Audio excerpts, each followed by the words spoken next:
الحمد للہ رب العالمین والصلاة والسلام علی خاتم الانبیاء والمرسلین وعلی آلہ واصحابہ ومن تبعہم باحسان الی یوم الدین، اما بعد۔ محترم حضرات و خواتین، عورتوں کے عیدگاہ جانے کا کیا حکم ہے؟ آپ اور ہم دنیا کی قوموں کا جائزہ لیں، دنیا کی قوموں کو دیکھیں تو معلوم ہوگا کہ ہر قوم میں ایسے کچھ دن پائے جاتے ہیں جن میں لوگ نہا دھو کر اچھے اچھے کپڑے پہن کر اور زیب و زینت اختیار کر کے بال بچوں کے ساتھ خوشیاں منانے کے لیے کسی میدان میں جمع ہوتے ہیں۔ وہاں کچھ پروگرام ہوتے ہیں، اس کے بعد دوست و احباب اور اعزاء و اقارب ایک دوسرے سے گلے ملتے، اچھے اچھے کھانے پکاتے اور دعوتیں کھاتے کھلاتے ہیں۔ انہی دنوں کو ایام عید اور تہوار کہا جاتا ہے۔ اسی حقیقت کی طرف اشارہ کرتے ہوئے رسول اللہ صلی اللہ علیہ وسلم نے فرمایا، ان لکل قوم عیدا۔ صحیح بخاری کی حدیث ہے کہ بے شک ہر قوم کے لیے ایک عید اور تہوار ہے۔ اسلام دین فطرت ہے اور یہ انسانی فطرت میں داخل ہے کہ وہ مسلسل محنت و مشقت اور کام کاج میں مشغول رہنے سے اکتا جاتا ہے، اور اس کی خواہش ہوتی ہے کہ کچھ ایسے دن ہوں جن میں وہ اپنے تمام کاموں کو چھوڑ کر خوشیاں منائے، جس سے جسم اور روح کو خوشی حاصل ہو۔ اس واسطے اسلام نے فطرت انسانی کا خیال کرتے ہوئے اپنے ماننے والوں کے لیے دو عیدیں مقرر کی ہیں، ایک عید الفطر ہے اور دوسری عید الاضحیٰ۔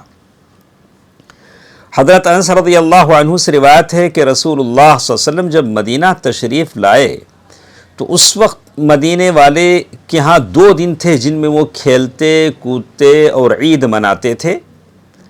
آپ نے لوگوں سے پوچھا کہ یہ 2 دن کیسے ہیں، یعنی ان کو کھیل کود اور عید خوشی کے لیے کیوں مقرر کر رکھا ہے؟ انہوں نے کہا کہ ہم جاہلیت میں ان دونوں دنوں میں کھیلا کرتے تھے اور اس وقت سے یہ سلسلہ جاری ہے۔ اس کے بعد رسول اللہ صلی اللہ علیہ وسلم نے فرمایا، ان اللہ قد ابدلکم بہما خیرا منہما یوم الاضحیٰ و یوم الفطر۔ اللہ تعالیٰ نے ان دونوں دنوں کے بدلے تمہیں ان سے بہتر 2 دن عطا فرمایا ہے، ایک قربانی کے عید کا دن، دوسرا عید الفطر کے عید کا دن۔ ابو داؤد کی حدیث ہے، شیخ البانی رحمہ اللہ نے اسے صحیح بتایا ہے۔ اسلام نے دونوں عیدوں کے لیے ایسے بہترین آداب اور اصول مقرر کیے ہیں کہ اگر ان کی پوری طرح رعایت کی جائے تو یہ عیدیں مسرت اور شادمانی، طہارت اور نظافت، محبت اور مودت، اتحاد اور اتفاق اور معاشرے کی خدمت اور تعاون کا بڑا حسین مرقع بن جاتی ہیں۔ اگر ان دونوں عیدوں کا موازنہ دوسری قوم کے تہواروں سے کیا جائے تو یہ حقیقت روز روشن کی طرح عیاں ہو جائے گی کہ مسلمانوں کی یہ عیدیں دوسروں کی عیدوں سے ہر ناحیے سے بہتر ہیں، اس لیے کہ ہماری عیدوں میں طہارت، عبادت، ذکر الہی، خطبہ، مباح کھیل کود، جائز گیت، پاکیزہ حلال کھانے، پاکیزہ اور حلال کھانے، دعوتیں اور دوست و احباب، اعزاء اقارب کی پر لطف اور خوشگوار مجلسیں اور ملاقاتیں ہیں، صدقہ و خیرات بھی ہیں، اپنوں کو بھی دیتے ہیں، غیروں کو بھی دیتے ہیں۔ ہماری عیدوں میں کسی قسم کی گندگی، گالی گلوچ، فحش و بے حیائی، شرک و کفر کی باتیں نہیں ہیں، شراب اور موج مستی نہیں ہیں، بے حیائی اور کسی گناہ کی باتیں نہیں ہیں، جبکہ دوسری قوموں کی عیدوں میں غیر اللہ کی عبادت، شرکیہ افعال، گندگی اور نجاست، شراب اور کباب، ناچ گانے اور فحش و بے حیائی کی بہت ساری چیزیں ہیں۔ ان دونوں عیدوں میں نہا دھو کر اور اپنی وسعت کے مطابق اچھے اچھے کپڑے پہن کر تکبیرات کہتے ہوئے عیدگاہ جانے اور وہاں امام کی اقتداء میں مخصوص طریقے پر نماز عید ادا کرنے اور خطبہ سننے کی بڑی تاکید ہے، اور یہ تاکید تمام مسلمانوں کے لیے ہے۔ اس میں بچے، بوڑھے، جوان اور مرد اور عورتیں سبھی شامل ہیں۔ اسی واسطے رسول اللہ صلی اللہ علیہ وسلم کے زمانے میں مردوں کے ساتھ عورتیں بھی عیدگاہ جایا کرتی تھیں، مگر افسوس کہ بعد میں کچھ لوگ عورتوں کو عیدگاہ جانے سے منع کرنے لگے۔ رسول اللہ صلی اللہ علیہ وسلم نے عورتوں کو عیدگاہ جانے کی نہ صرف اجازت دی بلکہ اس کا حکم دیا۔ اس بارے میں اللہ کے نبی صلی اللہ علیہ وسلم نے فرمایا، باکرہ یعنی کنواری عورت، طیبہ شادی شدہ، مطلقہ بیوہ جو عدت میں نہ ہو، جوان، بوڑھی، پاک، ناپاک، کوئی فرق نہیں، بلکہ سب کو عیدگاہ جانے کا حکم دیا۔ البتہ حائضہ عورتیں نماز نہیں پڑھیں گی اور مسلمانوں کے اجتماع اور دعا وغیرہ میں شریک ہوں گی۔ حضرت ام عطیہ رضی اللہ عنہا فرماتی ہیں، امرنا ان نخرج الحیض یوم العیدین وذوات الخدور فیشہدن جماعت المسلمین ودعوتهم ويعتزل الحيض عن مصلاهن۔ قالت امرأة يا رسول الله إحدانا ليس لها جلباب، قال لتلبسها صاحبتها من جلبابها۔ ام عطیہ رضی اللہ تعالیٰ عنہ فرماتی ہیں کہ ہمیں عیدین میں جوان اور حائضہ عورتوں کو عیدگاہ لے جانے کا حکم دیا گیا، وہ مسلمانوں کی جماعت اور ان کی دعا میں شریک ہوں گی، اور حائضہ عورتیں مصلی نماز کی جگہ سے الگ رہیں گی۔ ایک عورت نے کہا، یا رسول اللہ، ہم میں سے کسی کے پاس چادر نہ ہو تو؟ آپ صلی اللہ علیہ وسلم نے فرمایا کہ چاہیے کہ اسے اس کی کوئی سہیلی اپنی زائد چادر دے دے یا اپنی چادر میں چھپا کے لائے۔ صحیح بخاری کی حدیث ہے، اور ایک روایت میں ہے کہ آپ صلی اللہ علیہ وسلم نے فرمایا، پردہ دار خواتین اور حائضہ عورتوں کو بھی جانا چاہیے۔ حائضہ عورتیں عیدگاہ سے، مصلی سے الگ رہیں گی اور خیر اور مسلمانوں کی دعا میں شریک ہوں گی۔ میں نے ان سے کہا، کیا حائضہ عورتیں بھی جائیں گی؟ تعجب کے ساتھ پوچھا۔ اللہ کے نبی صلی اللہ علیہ وسلم فرمایا کہ ہاں، کیا حائضہ عورت عرفات اور فلاں مقامات مقدسہ نہیں جاتی؟ صحیح بخاری کی حدیث ہے۔ اس طرح سے بعض لوگوں کے ذہنوں میں ایک ڈاؤٹ، اشکال، شبہ پیدا ہوتا ہے کہ عیدگاہ نماز، خطبہ اور ذکر الہی کی جگہ ہے، وہاں ناپاک عورتیں کیسے جائیں گی؟ اس اشکال اور ڈاؤٹ، شبہ کو دور کر دیا کہ دیکھیے، ناپاکی کی حالت میں عورت عرفات اور منا وغیرہ مقدس مقامات پر جاتی ہے اور نماز اور طواف کے علاوہ تمام ارکان حج ادا کرتی ہے، عرفات میں دعائیں کرتی ہے، خطبہ سنتی ہے، توبہ استغفار کرتی ہیں، ذکر الہی میں دن بھر مشغول رہتی ہیں۔ اسی طرح وہ عیدگاہ بھی جا سکتی ہے اور نماز کے علاوہ باقی تمام اعمال کر سکتی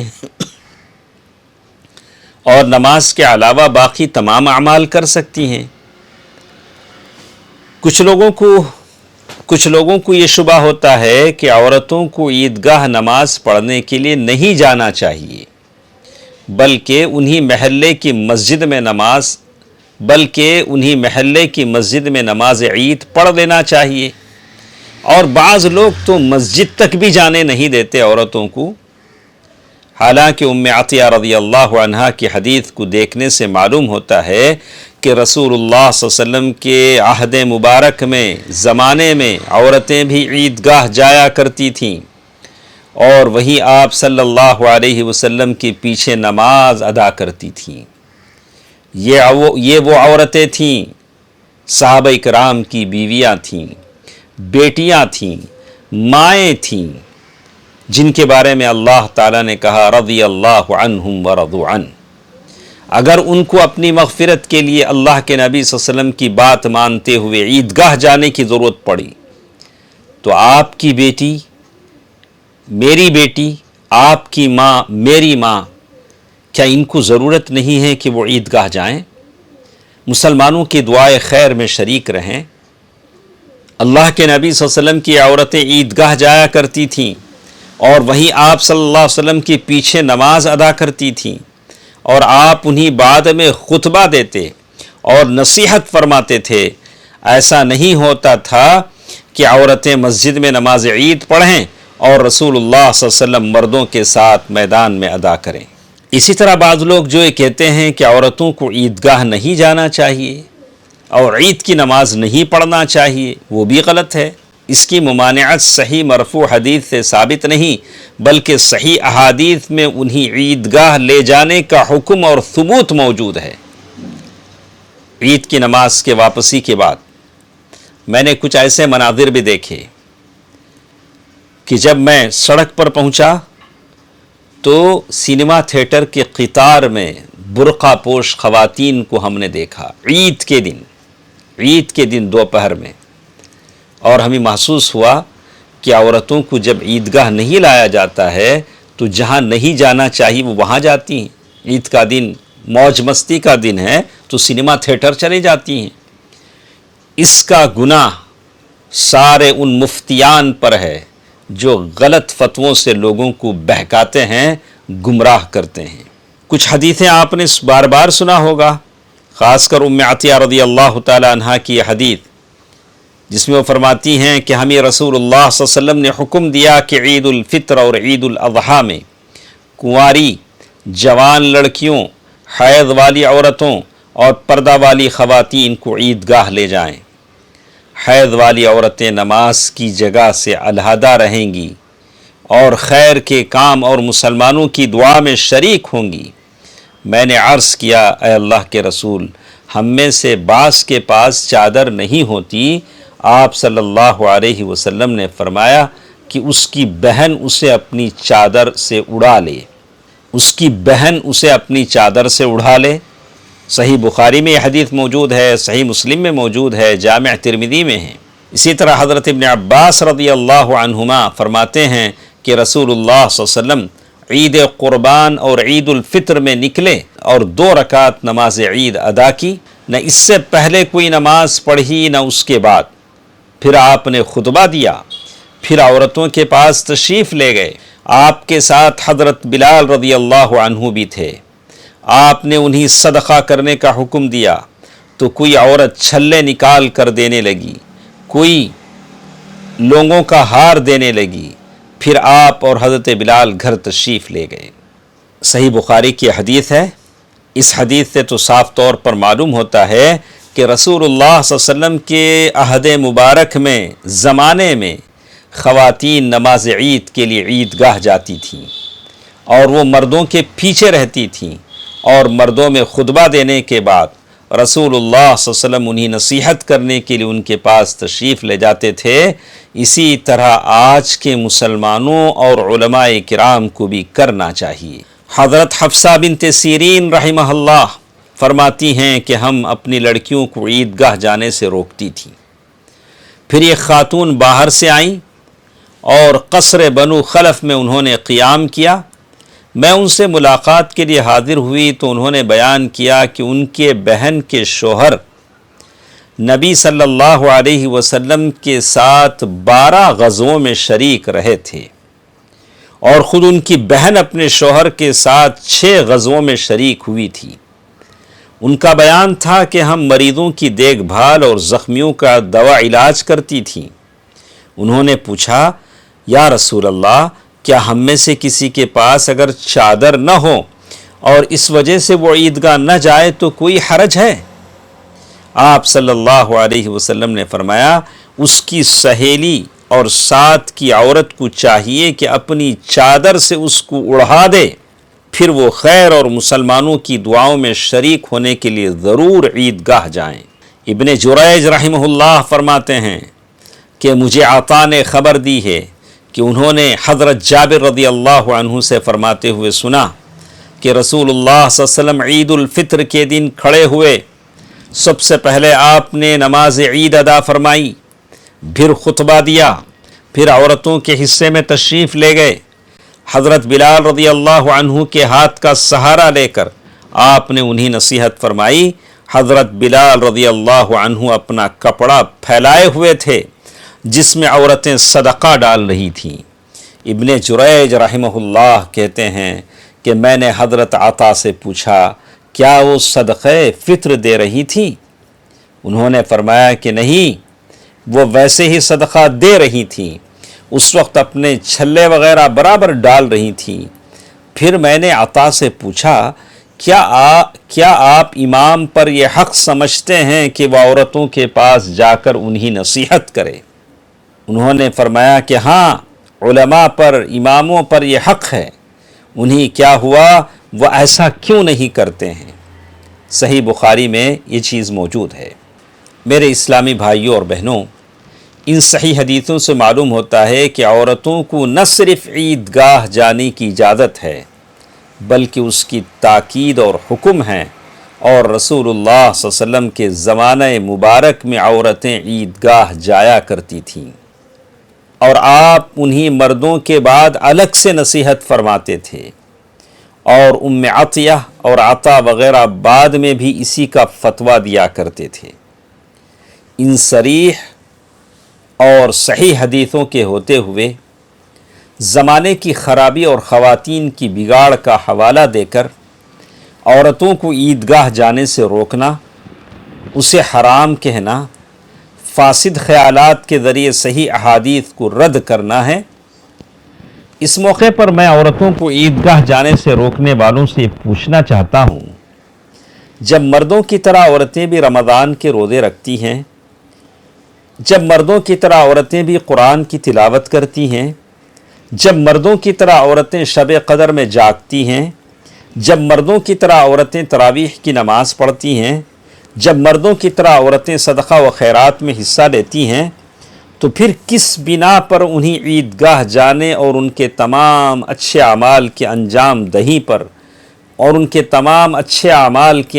دہی پر خوشیاں منانے، 2 رکعت عید کی نماز پڑھنے اور وعظ و نصیحت کی باتیں سننے سے روکا جاتا ہے؟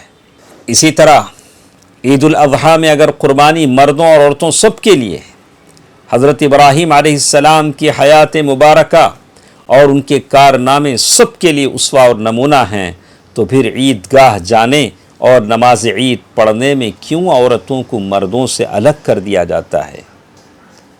بعض حضرات، میرے اسلامی بھائیوں اور بہنوں، بعض حضرات اس سلسلے میں ام المؤمنین عائشہ رضی اللہ عنہا کا قول پیش کرتے ہیں کہ رسول اللہ صلی اللہ علیہ وسلم نے فرمایا لو ان رسول اللہ صلی اللہ علیہ وسلم رأى ما احدث النساء لمنعهن المسجد كما منعت نساء بنی اسرائیل۔ صحیح بخاری اور مسلم میں یہ حدیث موجود ہے۔ یعنی اگر نبی صلی اللہ علیہ وسلم ان نئی چیزوں کو دیکھتے جو آج عورتوں نے ایجاد کر لی ہیں تو آپ انہیں مسجد جانے سے منع فرما دیتے، جیسا کہ بنی اسرائیل کی عورتوں کو منع کر دیا گیا۔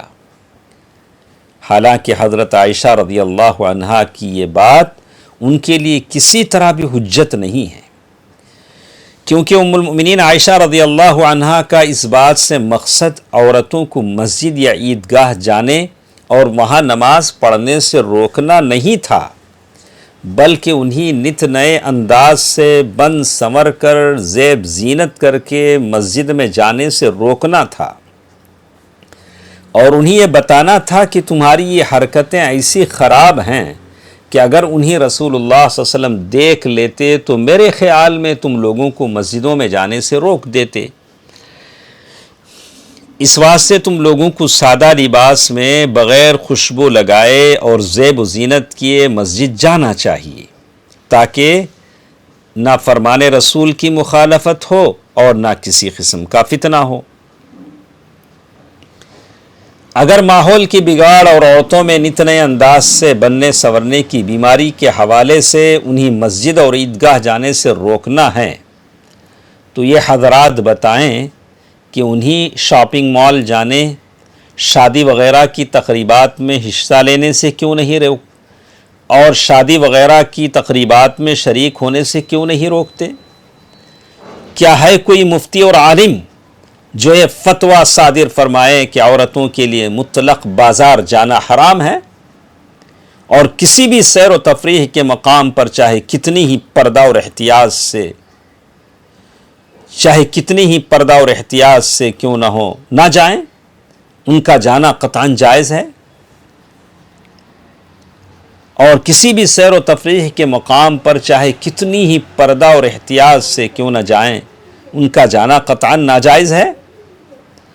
اور کسی تقریب میں ان کی شرکت گناہ کبیرہ اور ارتکاب محرم ہے، اور کسی تقریب میں ان کا جانا گناہ کبیرہ اور حرام ہے۔ اگر کوئی ایسا فتویٰ صادر نہیں کر سکتا تو بتایا جائے کہ آخر صرف عیدگاہ اور مسجدوں میں جانے سے عورتوں کو کیوں منع کیا جاتا ہے؟ کیا بازاروں، سیر و تفریح کے مقامات، شادی وغیرہ کی تقریبات میں عورتوں کے گناہ میں پڑنے کا کوئی خدشہ نہیں ہے؟ گناہ میں پڑنے کا کوئی خدشہ نہیں ہے؟ اور گناہوں کے سارے خطرات اور خدشات بس مسجدوں، عیدگاہوں اور عبادت اور نصیحت اور ذکر الہی کے مقامات پر ہی ہیں، جبکہ سب کو معلوم ہے کہ ان مقدس مقامات کا احترام اور ان کے تقدس کا احساس ہر مسلمان کے دل میں ہوتا ہے۔ اور خاص طور سے عورتیں ان جگہوں پر صرف عبادت کی نیت سے سادہ لباس اور بغیر خوشبو لگائے اور ایسا زیور پہنے جن سے آواز پیدا ہو جاتی ہیں، وہاں ان کے بیٹھنے اور نماز پڑھنے کی جگہ مردوں سے بالکل الگ ہوتی ہے، پردے کا پورا اہتمام ہوتا ہے، اور آتے جاتے وقت ان کے ساتھ گھر کے لوگ اور محرم مرد رہتے ہیں، جبکہ سیر و تفریح اور مارکیٹنگ کے لیے جانے اور تقریبات میں شرکت کے وقت ان سب چیزوں کا اہتمام تقریباً ناپید ہوتا ہے، نہ ہونے کے برابر ہوتا ہے۔ یہ صرف حضرت عائشہ رضی اللہ عنہا کا گمان تھا کہ رسول اللہ صلی اللہ علیہ وسلم ان چیزوں کو دیکھتے تو عورتوں کو مسجدوں میں آنے سے روک دیتے، جو درست نہیں تھا، کیونکہ اگر رسول اللہ صلی اللہ علیہ وسلم نے انہیں نہیں دیکھا تو اللہ تعالیٰ جو عالم الغیب ہے اور ما کان وما یکون کا علم رکھتا ہے، اس کو تو معلوم ہے بعد میں عورتیں زیب و زینت کے لیے کیا کیا نئی چیزیں ایجاد کریں گی۔ اس کے باوجود بھی جب اس نے اپنے رسول صلی اللہ علیہ وسلم کو حکم نہیں دیا کہ بعد میں عورتیں ایسا کریں گی، اس واسطے انہیں مسجدوں اور عیدگاہ میں جانے سے منع کر دیجئے، تو بعد میں یہ کہنا کیسے درست ہوگا کہ اگر آپ ایسا دیکھتے تو منع فرما دیتے؟ کتنی خواتین ایسی ہیں جو بڑی نیک اور پرہیزگار اور شریعت کی پابند ہیں، اور مسجد اور عیدگاہ جاتے وقت اس کے آداب شرائط کا پورا لحاظ رکھتی ہیں۔ وہ ان مقدس مقامات پر صرف نمازیں پڑھنے، خطبہ اور وعظ و نصیحت کی باتیں سننے اور مسلمانوں کی دعاؤں میں شرکت کے لیے جاتی ہیں۔ آخر انہیں کس بنیاد پر مسجد اور عیدگاہ جانے سے منع کیا جاتا ہے؟ ہونا تو یہ چاہیے تھا کہ عورتوں کو مسجد اور عیدگاہ جانے کے آداب اور شروط بتائے جائیں، اور جو عورتیں ان کی خلاف ورزی کریں انہیں سمجھایا جائے، مگر افسوس کہ جس کا انہیں عیدگاہ جانے کا حکم دیا گیا ہے اس سے روکا جاتا ہے، اور جن چیزوں سے انہیں روکا گیا جیسے خوشبو لگا کر بغیر پردے کے اور آواز والے زیور پہن کر باہر نکلنے سے جو خلاف ورزیاں ہیں ان پر خاموشی اختیار کی جاتی ہے، ان پر عورتوں کو ٹوکا نہیں جاتا۔ اس طرح عورتوں کی حق تلفی اور اسلام کی غلط نمائندگی کی جاتی ہے، اور برائیوں اور خرابیوں کا ازالہ بھی نہیں ہوتا، جبکہ اگر شریعت کے صحیح احکام پر عمل کیا جائے اور عورتوں کو عیدگاہ اور مساجد جانے دیا جائے اور انہیں وہاں اچھی اچھی نصیحتیں کی جائے، پردہ اور عفت اور پاک دامنی کی اہمیت اور فضیلت پر روشنی ڈالی جائے، تقوی اور پرہیزگاری اور عبادات کی ترغیب دی جائے، اور بے پردگی اور عریانیت اور دیگر برائیوں سے روکا جائے تو ان کی اصلاح بھی ہوگی اور عورتوں پر اسلام نے جو احسانات کیے ہیں اور حقوق سے نوازا ہے انہیں اس کا احساس بھی ہوگا، اور اسلام کے دشمنوں کو اسلامی شریعت پر اعتراض کرنے اور عورتوں کی حق تلفی کا بے جا الزام لگانے کا موقع بھی نہیں ملے گا۔ بہت سارے ایسے مقررین اور خطبہ ہیں جو مگرمچھ کے آنسو روتے ہیں کہ عورتیں ایسی ہو گئیں، ویسے ہو گئیں، عورتیں ایسی ہیں۔ تو ہم ان سے پوچھتے ہیں کہ بھئی عورت کا جو حق ہے آپ اسے کیوں روکتے ہیں؟ اللہ کے گھر کو آنے سے اسے روکتے ہیں اور اس کے لیے آپ بڑے ہمدرد بن جاتے ہیں۔ مختصر بات یہ ہے کہ اسلام نے عورتوں کو عیدگاہ جانے اور عید کی نماز مسلمانوں کے ساتھ باجماعت پڑھنے اور اس کی خوشیوں میں شریک ہونے کا حق عطا کیا ہے۔ انہیں اس سے روکنا ان کے حق کو غصب کرنا ہے جس کی ہرگز اجازت نہیں ہے، اور وہ تمام مسلمان جو کسی عورت کے بھائی ہیں یا کسی عورت کے بیٹے ہیں یا کسی عورت کے شوہر ہیں، آپ تمام سے میں کہوں گا کہ آپ عورت کے ذمہ دار ہیں۔ آپ اپنی عورتوں کو اسلامی شریعت کا حکم بتائیں، ہمدردی کے ساتھ انہیں عیدگاہ لائیں۔ اگر آپ عیدگاہ نہیں لا سکتے ہیں تو یہ آپ کی ناکامی ہے، یہ آپ کی نامرادی ہے کہ آپ کے گھر کے عورتوں پر آپ کا دسترس نہیں ہے، یا وہ عورتیں آنا چاہتی ہیں آپ نہیں لاتے ہیں تو آپ دوہرے ملزم ہیں۔ آپ توبہ کریں جو سابقہ ہو چکا ہے، اور آئندہ اس بات کا خیال رکھیں کہ میں نبی کی سنت پر عمل کروں گا۔ میں ایک میدان میں جاؤں گا جہاں میں اپنی بیوی بچوں کے ساتھ اللہ تعالیٰ کے بارگاہ میں مناجات کروں گا، میری بیوی میرے ساتھ ہوگی، میرے بچے میرے ساتھ اس میدان میں ہوں گے۔ اللہ تعالیٰ ہم سب کو حق سمجھنے اور اس پر اخلاص کے ساتھ عمل کرنے کی توفیق عطا فرمائے، آمین۔ والسلام علیکم ورحمۃ اللہ وبرکاتہ۔